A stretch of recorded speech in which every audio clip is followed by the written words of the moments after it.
On this episode, Park Bench Perspective, we dive into some listener feedback.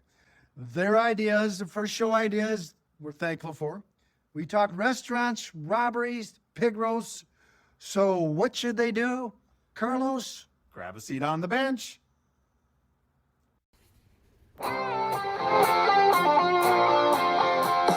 Watching all the world go by now, underneath the hazy sky now. Got my ticket for the long ride. Yeah, from my park bench perspective, got that wide-eyed view on life. My park bench perspective, helping me to win the fight. How you doing, Mike Hammer? I'm doing all right. Hello there, Carlos Figueroa. So we got our first batch of what the Buzzsprout calls fan mail. Call it feedback, and we got some nice feedback. I totally love the podcast. Made me laugh. Nice first episode. Can't wait to hear the real untold stories of St. Louis Park. But me being who I am, I want to concentrate on the less than positive because there's a mystery here. I've known you since I was 4. I don't think you've changed. I think you're the same guy. You haven't been replaced. But we did get feedback from Minneapolis saying that is not Mike Hammer. That's not the Mike Hammer I graduated with's voice. So, It's spelled with one M in there, isn't it? no, he spelled it with two M's. Okay, well, I do know this, that 5-6 years older than us, there was a Mike Hamer, Yeah. Hamer, Yeah. the younger brother, Pat Hamer, but Mike Hamer, Yeah. and people would sometimes confuse when they looked at me, because he was, let's just say he was like a defensive lineman, Okay. and I wasn't. And you weren't. So I'm going to tell you He was this. a big guy. We never mentioned, I'm class of 84, you're class of 84. Class of 84, So, we want more. so a listener from Minneapolis, I can guarantee you this is the Mike Hammer that graduated from 1984. I'm willing to stake a bet on it. I don't believe that he has been changed. He didn't do a Peter Brady voice change big time. We appreciate your feedback. We appreciate your comments. Keep them coming. You know what's funny? Some of them too, like the ideas, the suggestions, they're coming in, which is wonderful Yeah. because yes, we're doing it, but we're trying to spark everybody's memory. Yeah. And some of it is, you talked about this, what we remember in reality Yeah. are sometimes miles apart or real close, but it's funny some of them are filling in the blanks for us. You know, and one of the things that we got, a lot of the Facebook groups commented, and you and I grew up in our little world box. And so we promised to venture beyond Louisiana Avenue and beyond Minnetonka Boulevard to talk about all the St. Louis parks. So there's a lot of great food places we never included. Yeah. Do you want to get into those now? Well, and just going on our small world, which Yeah. is funny, when we moved out of there, Yeah. and either I nor you have moved back. No. It's been kind of... Well, actually, that's not true. I moved back. I to help my parents for a year back in 2018. All right. But with those memories, those early memories of it, that's why they're so wonderfully triggering for Yes. us to go back and deep dive into, because even though it was now maybe a third of our life, it Yeah. was just the best, well, You know, I mean, a great third. yeah, we imprinted on it. But, you know, I want to start with one Yep. Restaurant.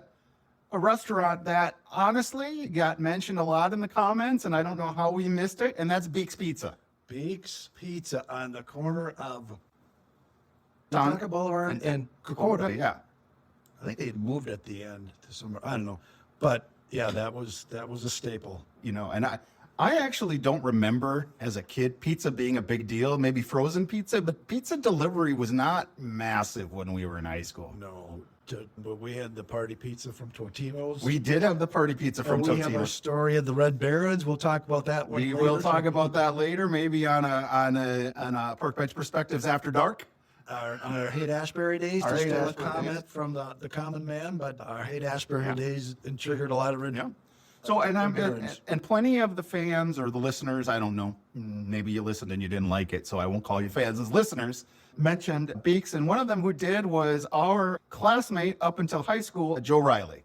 And I have to mention Joe in the context of Beaks because as we grew up, our world expanded. And the first big expansion after the merger with Cedar Manor was showing up at Westwood Junior High. Yeah. At the time, they were still central, but we were getting now exposed to kids from other neighborhoods. And one of the kids that I met was Joe Riley. Yeah. And I don't know, somebody said, nobody can eat as much pizza as Joe. And I said, well, challenge accepted, my friends. Because we started going there. Yeah, well, they had the buffet. All you can eat buffet, yeah. Badge, amongst others. Yeah. But Joe and I, all the friends got together and we had a pizza eating contest. And as I recall, Joe, tell me if you think differently, but I recall that I bested you. As a matter of fact, after I bested you, I still was hungry and ate some more pizza. Yeah, the all you can eat. I think we all sat there and kind of like, I don't know if you're both friends, so we were just more pulling for the scenario to play out than we were for someone to win. We're like, when one was slowing down, we're like, you could do it, come on. I'll get you another piece. But you actually have a kind of a Beaks After Dark story that you were telling me about. I never heard this story before. Sure. I gotta Change the names to protect the innocent. Well, I'm gonna reflect on some of the characters that were there with me. And I want to say it was after maybe a football game or something. And I believe I was still before, right about somewhere just starting high school. And we went to Beaks late night, late Ashbury influence. But hey, all of a sudden we're sitting there and Beaks wasn't that big. And we're at the table and some dudes ran in with masks on, went to the back, grabbed the cash register and ran out. They picked up the cash register and grabbed it. Just grabbed it, pulled it out of the wall, whatever, the cord. And this was while we were in high school? Yeah. We were sitting there kind of looking at each other going, what just, did that really just happen? Can we still finish our pizza? Do we not have to pay it because there's no cash? There's no place to put the cash. They can't make change. Well, I'm just wondering, if for us old guys, was Alan Funt there? Where's the camera? Yeah. I think maybe somewhere down the line we got some more intel on what it was, who it was. But one, I can't believe we didn't mention Lincoln Dell. I mean, there's nothing more St. Louis Park than Lincoln Dell. Yes, and I didn't mention it because we had a lot to talk about, but the Dell over on 100 and Highway 12 tucked in the corner, and then there was another one on Highway 7. Yep. And there was a third one over in Minnetonka for a while. Yep. And then there was also, just to add, in the Deli, there was McKee's back in the day. Bernie's Deli. Magic could talk about that one.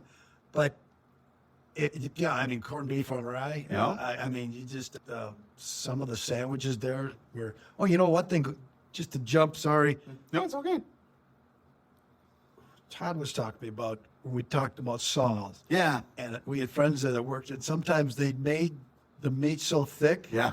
I mean, this was a dagger where you couldn't put your mouth around it. You're like trying to push it down. And I'm gonna find out which friends worked there. But the Lincoln Dell was just Sid talked about it. Yeah. Yeah. When you listen to CCO. Yep. Cannon Mess. Well, I mean, the thing is, it's and I'm sorry, but deli food is the best damn food on the planet. Yes. And then the desserts, and usually when we were younger, you had money for food or dessert. Yeah. So you're like, the desserts look good, but they're not my budget. Yeah, I'd have to say Lincoln Dell was something I appreciated. I gained an appreciation for it as I became older. Yep. It wasn't a place that we would go as family stuff. And like you said, as kids, we were trying to put our coins together for a keg cup later or for a dessert. We weren't paying for full-blown meals. They knew how to make sandwiches and deli food. Absolutely. That was a stellar place. Yep. Joe also brought up across the highway, Schlotzky's. Schlotzky's, yes. And what was next to it? He brought up in there in his comment another one that was My Pie. My Pie, yes. Well, that was right. Well, that was by Jolly Troll, right? Well, that was on that same north strip side mall of Highway 12. Yeah. When it was still Highway 12, and there was the boulevard, called the Boulevard. Yep. All the interesting bars over there. And then up by the high school, Clark's Submarine Sandwich. Yes. Used to love their tuna And, fish. and actually, this is the one that I can't believe we missed because we spent probably more time there than anything else I did as McDonald's across the street from the high school. Oh, well, there's a whole episode That's about a- McDonald's. I want to say, I don't know if there's any McDonald's. I mean, it's one of their top producers year after year in the States. I got to tell you, so as a smoker, my high school experience, the year before we got there could be smoking bathrooms. And then they said, now that we have freshmen in the school, we have to have them outside in the parking lot by the student parking lot. And then after that, they're like, no, you go away. You have to go off the school grounds. Then it was like, we're going to give you tickets. So we used to be able to sit in McDonald's and smoke cigarettes, but now that a cop in there. Yes. Ice rink there. Yep. But I know, and you couldn't even, I mean, lines were out the door after football games. McDonald's there was interesting. Like I said, I think they were one of the top McDonald producers in the country. And it was right. It was just Well, open campus. and yeah, exactly. At the time, St. Louis Park had an open campus. And we took advantage of that as much as we could, particularly once we got driver's licenses. And they were one of the first ones to offer breakfast. So if you're sitting there after first hour and don't really think you're intrigued to go to second hour, and someone says, "Want to go get breakfast at McDonald's?" Yeah. Okay. And they went after. I'm gonna tell this story. All right. So Kenny and I are gonna go to school, and for whatever reason, you're just not gonna go that day. There's no mic. We're there, and Kenny and I are walking through the cafeteria. We've arrived at school, and then Kenny goes, "You know what would sound really good? A homemade pizza." I'm like, "That sounds really good. That sounds better than anything we're possibly gonna learn at school today. Let's leave." And so we went to your house. You're sleeping. Your mom's at work. I'm assuming your sister is not there. And Marty's, everybody's where they're supposed to be except for you and I and Kenny. And we don't even wake you. You think you come up and you're like, "What the hell are you guys doing in our kitchen?" We're making a pizza from scratch.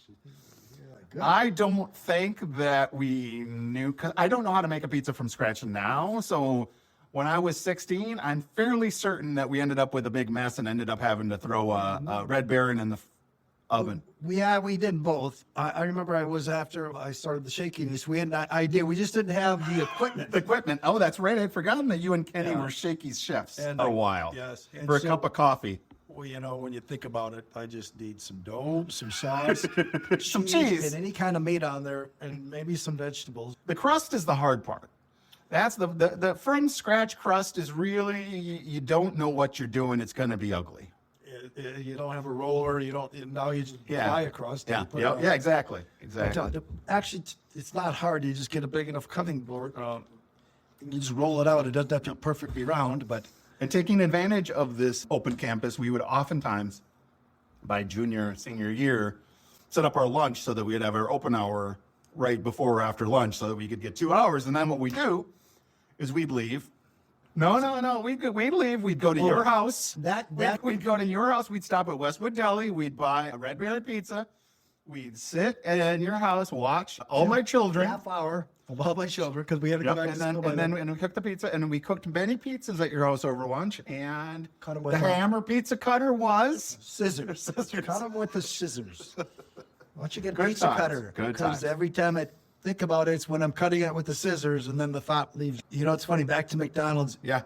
It was weird, now with the health conscious McDonald's, where it's at on your I'm going to be healthy scale. But sometimes you'd go there and you're like, I can't go here for a while. I think I'm going to boycott it for like a couple months because there's days where you're 30, 40 days in a row you were at McDonald's. Yeah.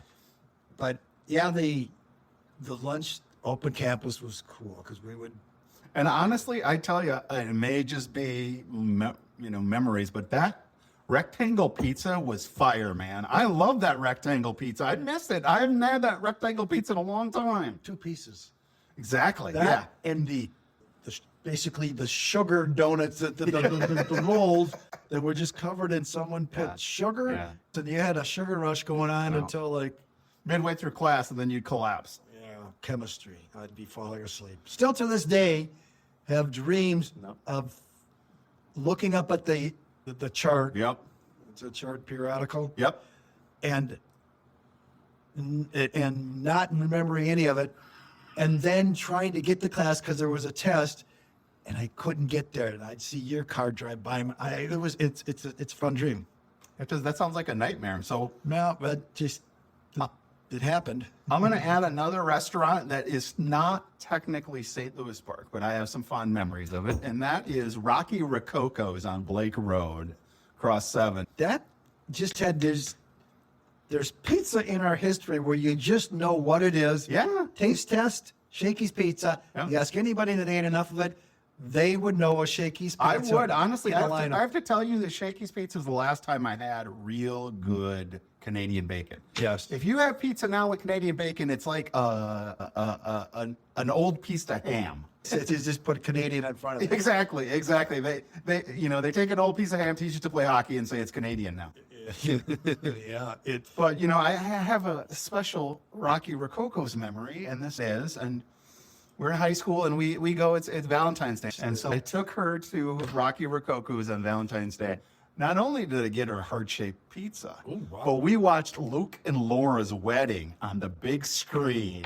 Which was what, 42 inches at the time? Yeah, well, in my mind, it's a big screen, but no, it was not that big a screen back then. But for then, it was. Anybody who remembers back in the day, General Hospital, the big it couple was Luke and Laura, and they finally got married. And Was it bigger than Diane's? And I do not think it was bigger than Charles and Diane, but for TV soap opera weddings, it was about as big as you I can. didn't watch that one. My sister did. My sister Michelle. I did a shout out to her. I keep saying my sister, but Yeah. you know who she is. But I'm gonna just say her name is Michelle because everybody. My mom wanted to confuse people with the Michelle and Mike. She really did with the alliteration there with the family, Michelle, Mike, and Marty. She had her 3 M&Ms. Yeah. But I do remember tuning in for that because it was just, Yeah. why not? And He he just died. He did? Luke just Yeah, he did. He did. Was it Geary? Tony Geary? could be. Luke. We'll go with that, Luke.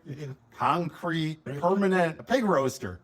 And, back then he was, more spry. And so he'd do 1 or 2 every year. And then it kind of went away, sadly, as he got older. But those were amazing. And then, you had Cuban ladies in the kitchen. And so they gave enough sides for 500 people combined with the pig. And that was some good eats and some good fun.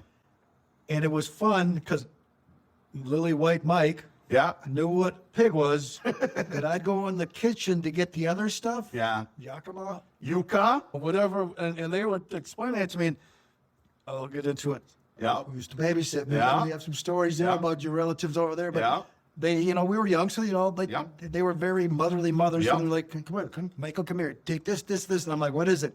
Just eat it. I'm like, Okay. okay. And some of it was, usually, most of it was good. Yeah. Some of it was like, what the hell am I? And they didn't do a lot of real hot, spicy stuff. Yeah, no. Goes back to the Norwegian in me. Yep. Cuban food is not particularly spicy. No, it's great. I actually one time in the 90s went on a trip to Miami, see some cousins, and went to a Cuban restaurant, and it's like, damn, that was good food. I'm like, Mom. Delicious. It was delicious. And watching, and then your dad was always funny. And watching him, and he got into it like, Oh, yeah. he He loved me in the center of attention and the one who was doing it because it was special, right? It was very social and, people from all different walks of life and neighbors and friends. And I'll tell a story about a kid we went to high school with, and I won't mention his name, but his dad, my dad knew him for many years through sports. And the dad calls my dad and says, hey, I hear you had my son there for a pig roast. And my dad goes, yeah, I asked him, I said, is it okay with your parents? And I don't want you to eat anything that's against your religion or anything like that. And he's like, well, I want to talk to you about that, Carlos. I want to know why I wasn't invited.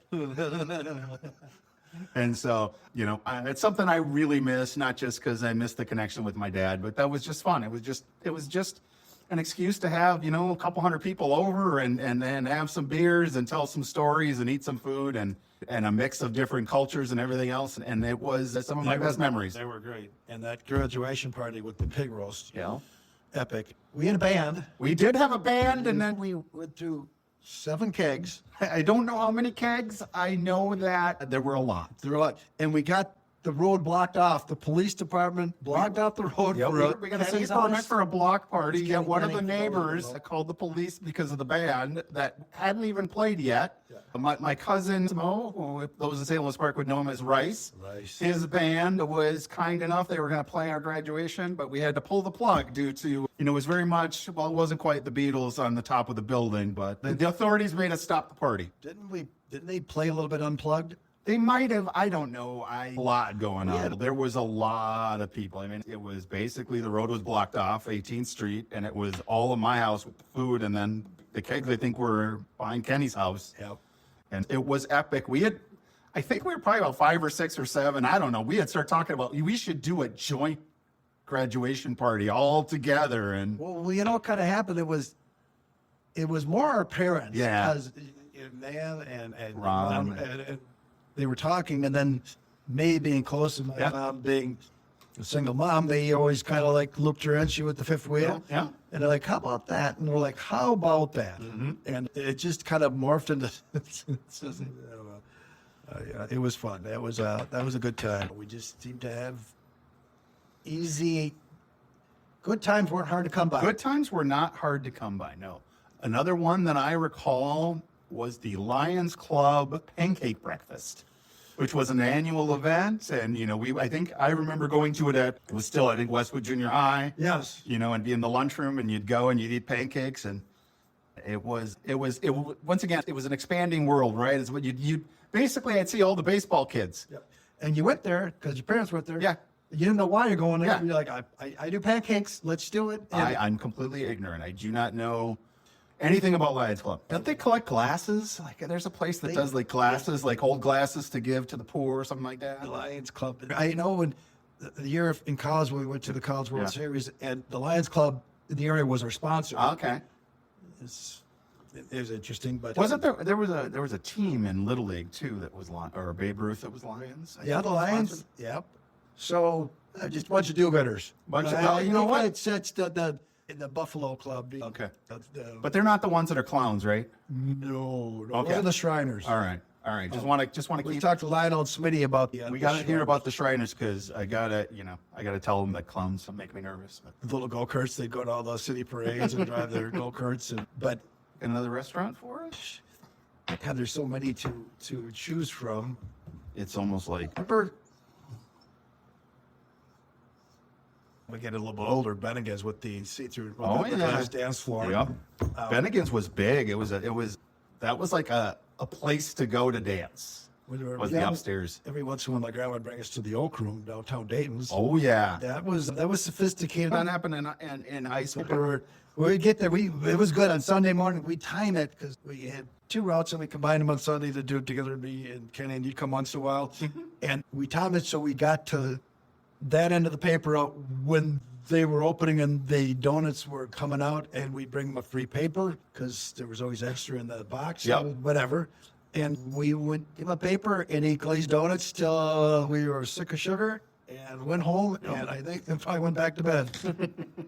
Because we would get out Sunday mornings, 4:35 in the morning, 11, 12, 13-year-olds out. Yeah, I know it was. Look, they I mean, collect you the and money. I have. Yeah, I think it would have been on one of our initial conversations that never made it onto the show. But the whole concept, it's send an 11-year-old to collect door to door for people that haven't paid their bill. I'm like, who thought that through? Who's that? Paper boy. Yeah, you owe $1.20 for your paper. Yeah, I'm putting in this bag of cash I have because I'm just drunk.